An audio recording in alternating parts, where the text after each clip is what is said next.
Did you know that healthcare companies with integrated subspecialty network has 44 times higher patient engagement rate? In today's episode, we will show you how healthcare practices and organizations are able to add on subspecialty networks to be able to increase revenue for them practices and solve the critical gap in patient access and not have to wait for months before getting an appointment. Welcome to Provider's Edge, the podcast that helps healthcare entrepreneurs and innovators break down barriers and control their business, life, and future with valuable action steps. With me, your host, Sabrina Runbeck, a recovered clinician and a business deal catalyst. Let's rewrite the rules and create a positive social impact while increasing your profitability. At our last Vive meeting, we were able to interview yet another two amazing founders following our series of mini interviews. If you haven't checked out the past few, make sure you go back to the previous episodes where we discovered different innovative solutions, whether it's improving market reach, as well as a patient or caregiver ability to de-stress and streamline all the care. Now, today we're bringing in the topic of how Scott Taylor is able to build a platform and solve the critical point of when we have too many digital health solutions out there, many patients actually have a significant drop-off rate because anytime we change people's behavior, adding something new, despite how good it is, we all know for ourselves, even just to remove sugar as a simple thing, it takes people a while before they can keep up or very easy to give up. Their solution are able to help patient engagement lasting 220 plus days, focusing on personalized motivation and improve digital health solutions by 30 to 50%. Our second speaker is Tracy Amato. Tracy's platform is able to connect subspecialty clinicians, especially radiology, with organizations that often are lacking those specific quick turnaround of reviewing imagings. Now, let's begin by showcasing our first speaker, Scott.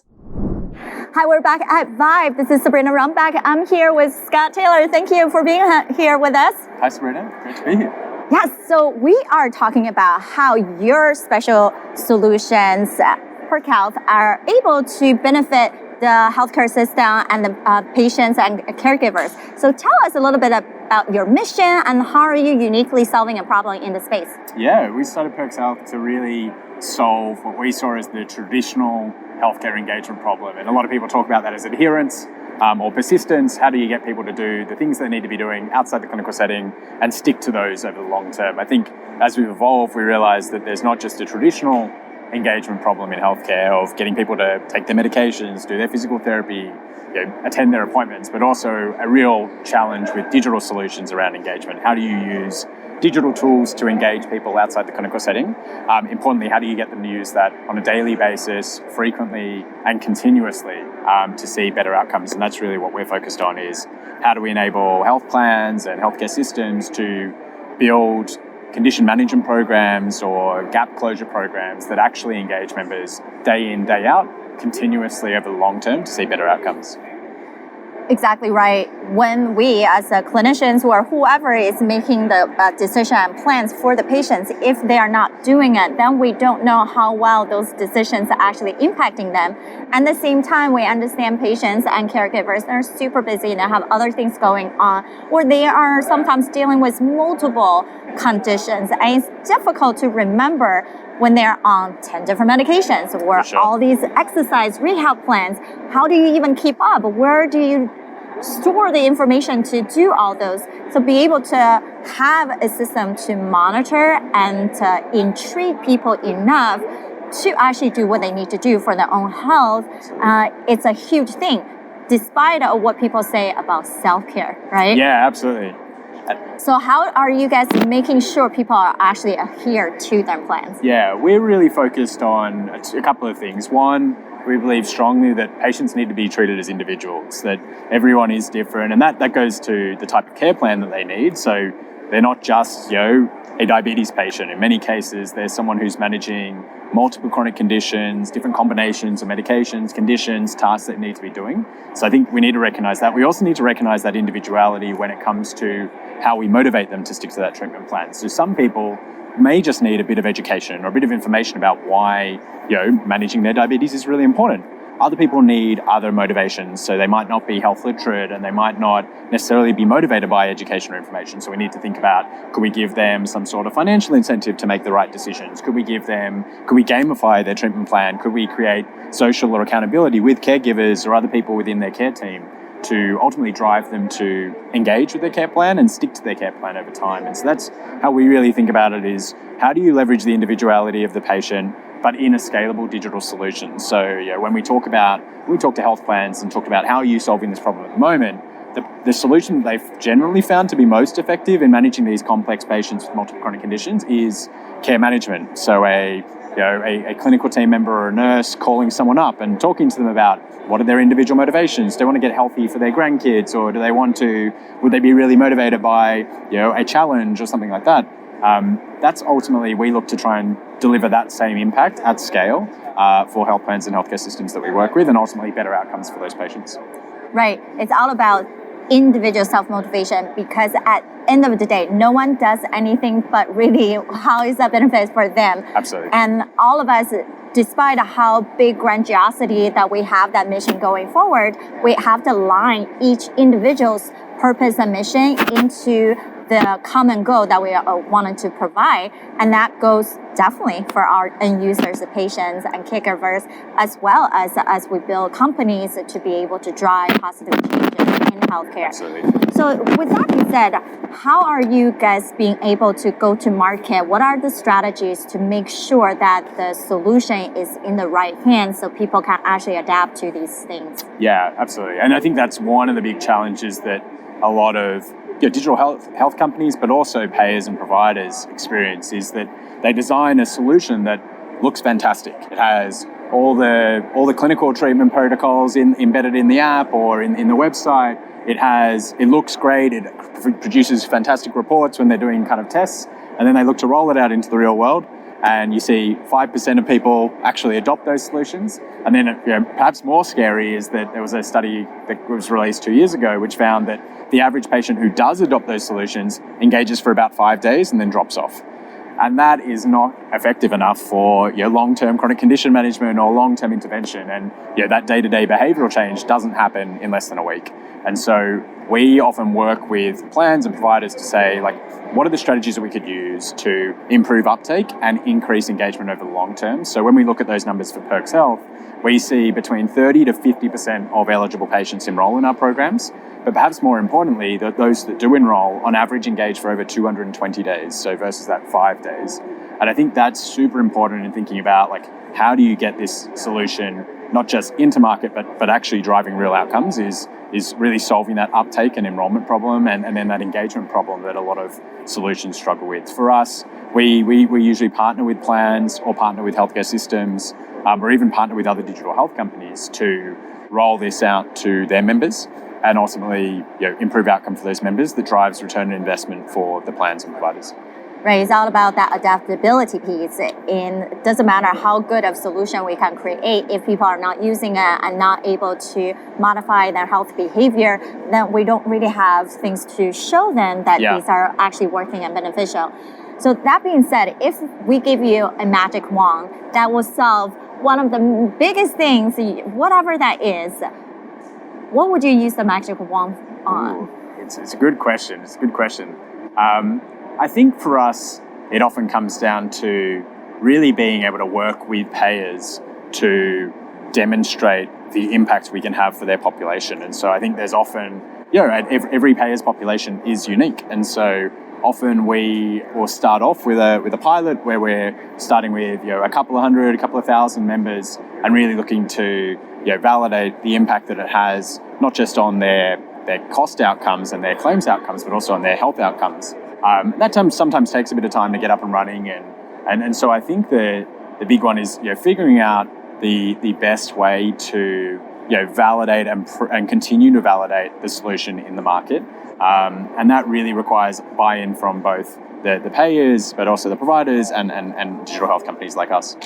Right. It's a whole integrated system of talking to the right people who believe in what it can do and then give the buy-in. And then once you have more and more of these people in the ecosystem and talking to each other, agreeing on this, then that become a case study to showcase that it does work and to be able to expand out. Definitely. Now, we love events. That's why we're at Vive. Absolutely. And so what made you choose Vive and what do you really want to get out of it? Yeah, I think our experience at Vive and also health has always been one where people are at the event and really wanting to have discussions about how we can use technologies like ours and partner with plans and providers. And really, ultimately, we're all here for the same thing, which is to improve outcomes for patients. And so I think that Vive has created a really good environment where you can connect with executives from health plans, where you can connect with investors who really understand the space, where you can connect with clinicians and even connect with patients. And we really make sure that we spend time here having discussions, understanding people's problems, and then thinking about how does that feed back into the way we're thinking about our product and our strategy going forward. Exactly. It's that connectability piece. Absolutely. For sure. So when people wanted to look up more into your solution software, where do they go find you, and what's the best way to engage? Yeah, I mean, reach out perkshealth.com or feel free to email me at scott@perkshealth.com. That's PERX health.com. And who would you like the most to be in conversation with? Yeah, we're always looking to speak to as many payers as possible. So we've worked across both commercial, Medicare, and Medicaid. We found really fantastic results with all of those populations, and I think it's probably what makes us slightly different. I mean, we see as much engagement and impact with Medicaid populations or older populations in the Medicare space. And so, really looking forward to having as many discussions with payers as well. Awesome. Appreciate you joining us. Thanks. Now, are you using a digital health solution right now? And what is that patient retention rate? And also, what's the onboarding rate? Once we're able to get the patient finally using the platform solution, wearable, whatever not, how many days do they keep going? And what's the turn rate? Do you feel like Scott's solution actually helped to sustain the movements and initiative you guys are pushing out in your area? Or for those who are founders building digital health solutions, have you also thought about what is that patient retention rate on your platform? Now, if you are a founder who have a sustainable solution, we would love to hear from you. Apply to be one of our speakers, especially this week before December 20th. We have our annual collaboration with multiple other healthcare and business magazines to promote the Impact Award winners pitch competition. Go to postpointpass.com/award to apply. And we can't wait to feature you as one of the winners on our podcast. Now, let's hear from Tracy on how her solution are able to white label pathology and radiology review these subspecialties, and sometimes hard to get to them, but with remote staffing, quickly be able to support us from a diagnostic standpoint. Hi, this is Sabrina Runbeck. We're here with Caregiving Worldwide TV Network and at Vive. Exciting to be at conferences with some amazing founders here with Tracy Amato, and she is going to share with us about your story behind the company that you guys have built and what is the true problem you guys are solving in the healthcare space. Great, thank you. So I built MDView, which is a radiology second opinion service, and we've also built it on top of a second opinion platform. The goal of our platform is to just bring the opportunity to patients to connect with specialty physicians from home, from the comfort of home. So we're here to introduce our platform to health health systems, health providers, have them take a look at how easy and turnkey it will be to implement the MDView platform. It's a white label technology, so they can customize it and they can put their own logos and workflows within our platform. And this gives health systems a turnkey way of being able to offer second opinions to people who need them with their own team of specialists. Right, especially when it comes to radiology, is something we order all the time, and sometimes very late night, and then we always like, who's reading it? Can we just get it back right away? Like official, because as a specialist, we can say, I read it, but what about that official stamp of approval from that radiologist? Then perhaps I'm missing something. So to be able to have that quick second opinion for you guys and help the safety and quality of delivering care is so crucial. How did you guys come up with the idea of creating this platform? So we have a long-standing history, my partner and I, in developing platforms across industries, and we've always had a special keen interest in the healthcare industry. Knowing that second opinions are so difficult to get, many patients spend months waiting for that first appointment. So to give patients the opportunity to be able to connect with a specialist from home, that is just the driving force behind our business. We did launch a radiology second opinion service that's direct to patient on our platform to prove the platform, and it's been amazing to help patients across the country get a second opinion on their radiology imaging. And we've been really fortunate enough to know that we're helping patients because many of the second opinion reads that have happened in our platform have presented new information to patients that they didn't have from their first read. So it's really proving itself to be beneficial. And just the second opinion world, so many patients want to verify and know that they have the right diagnosis, and it's so keen and really critical to keep claims costs down and to ensure the health of patients that not only are we getting the right diagnosis, but we're getting it at the right time from the right specialist. Exactly. And when we're thinking about getting second opinion, usually people end up have to repeat the imaging and that drive up the cost. So when you guys have a platform that already have the quality of image on site where the second opinion physician can just give their best review, it also helps cut down the cost of having to find another big hospital, and especially if you're thinking about cancer, when we have to scan for CAT scan, PET scan, all those different things, and be able to streamline that process and give the best comfort in the patients. Also, it's about the immediacy of the care.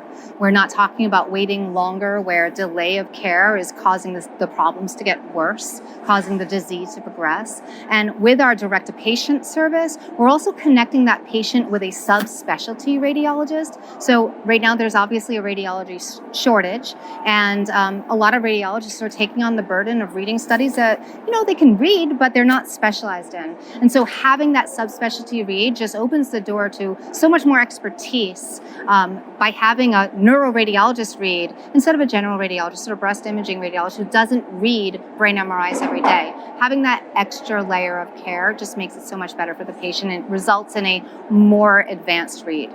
Exactly. It's about having a high quality and fast getting to the diagnosis so people can actually trust what it is, and then we can move forward to the possible treatment options so people can actually get better once they have a diagnosis. Yes, and we want to extend that platform to the health systems, because even though health systems are starting to dip their toes into the notion of supporting second opinions, and also it is a revenue stream for the health system, because if they're offering second opinions to patients that aren't members of the health system today, they can earn that patient into their health system by providing a great second opinion. So by lending our platform to those health systems, they are now able to take their experts and allow their experts to offer more opinions to more patients. And that immediacy is so important. Instead of waiting for months and months to get the right doctor that's covered by your insurance, you can have a turnkey opportunity to connect with a specialist from the comfort of home. Yes. Now, keeping that in mind, has that been your major go-to-market strategy? How are you able to make sure that the technology is actually getting in the right hands so people can actually leverage the resources and truly creating the impact you guys are hoping to make? That's what we're here at Vive for. Our whole reason for being at Vive is to connect with the right people, because we've proven that the radiology second opinion service is a great service. It's working. The platform's working amazingly. We now want to use Vive as an opportunity to take our platform and bring it to the right people.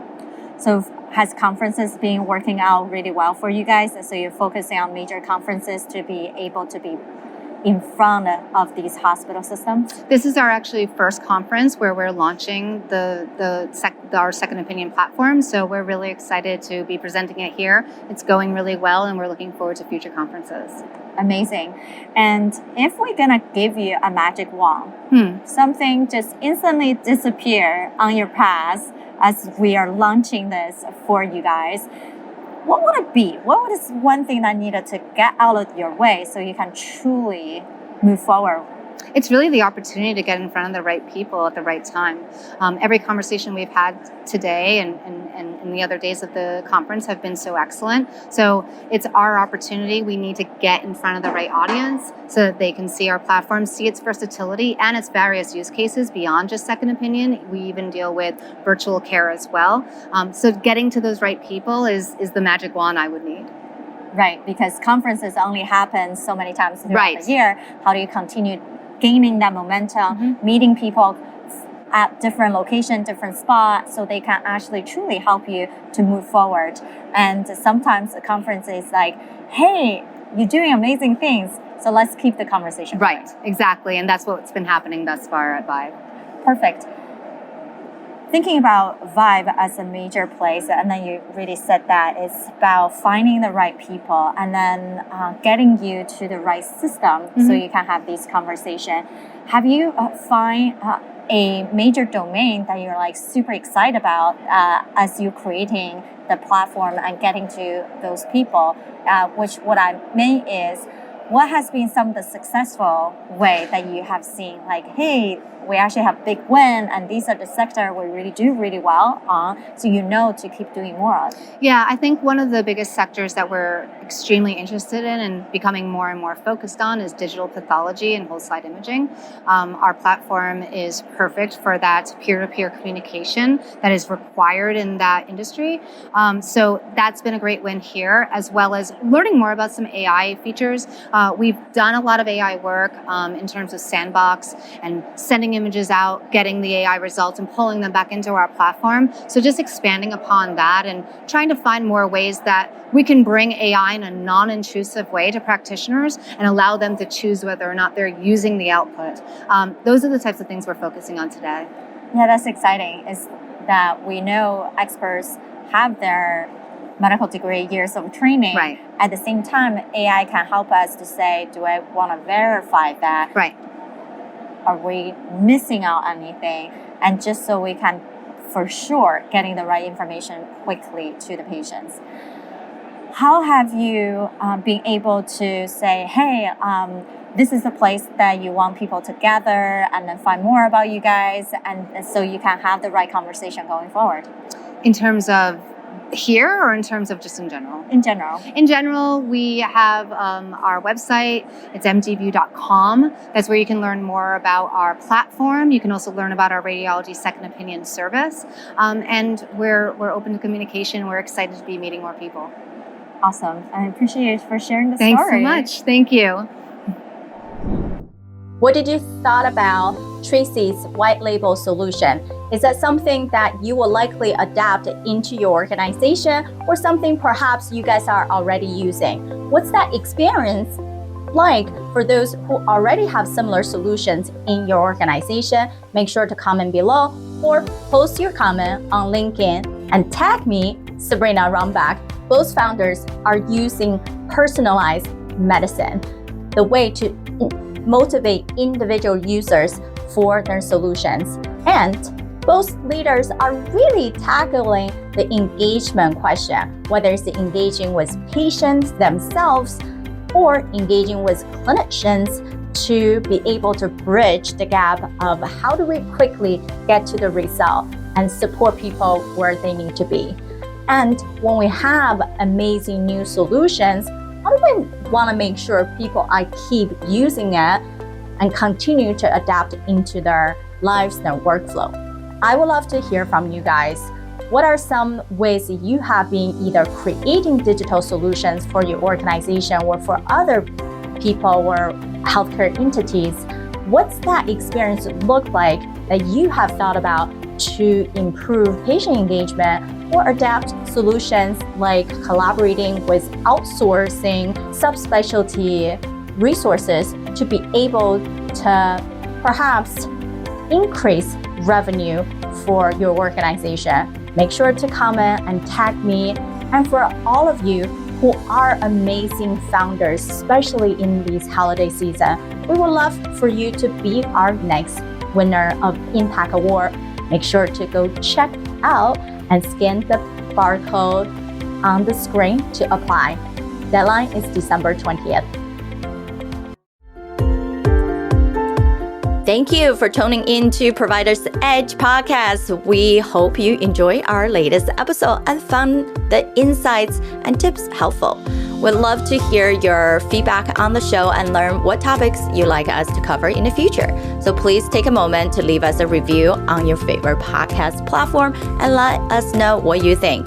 Your feedback is essential to help us improve the show and provide you with the content you need to take your healthcare business to the next level. Thank you for your support, and we look forward to hearing from you soon.